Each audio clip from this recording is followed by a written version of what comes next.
Wat vind je nou belangrijke zaken om nou te zien? Nou, dat er wel op plaatsnaamborden van het dorp een Friese naam zit, omdat je wel in Friesland wen je. Dat weet ik eigenlijk niet. Gewoon dat het goed gaat met Franeker. Dat er, wat hij zei gisteren, goed uitgaansgelegenheden. En gewoon voor de jongeren ook wat meer, denk ik. En wie is hij? Hendrik. Hendrik van de VVD. Ja, van de VVD. Er is toen een debatavond geweest en daar vond ik wel dat de VVD wel goede uitspraken hier. Dus de hoop is eigenlijk dat dat nooit het stemadvies komt. Ja, dat hoop ik wel.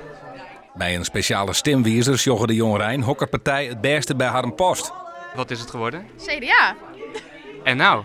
Nou, ga ik even kijken wat er nog meer op het lijstje staat. Want hoe hoog is de VVD bij jou geëindigd? Niet heel hoog. Even kijken. Als derde van onder, dus het is niet heel hoog.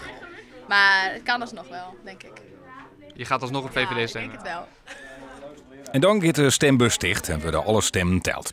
De uitslag is dat de VVD 36% van de stemmen haalt. Dat is daarmee echt de grootste partij. Dat alle 6 partijen uiteindelijk een zetel krijgen in de raad. Volgens de scholieren van de AMS in Franeker.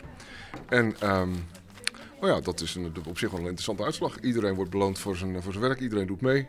Maar ook een duidelijke winnaar. Of dit morgen gaat, dat mag nog blikken waan. Burgemeester Eduard van Zuilen had nog wel een tip voor elke die het morgen stemmen wil. Ik zie dat er ook ongeldige stemmen zijn uitgebracht. Dat moeten de mensen morgen niet doen. Niet met blauw of zwart gaan stemmen. Je moet met rood stemmen. Anders is je stem ongeldig. Telt hij niet mee. Jammer.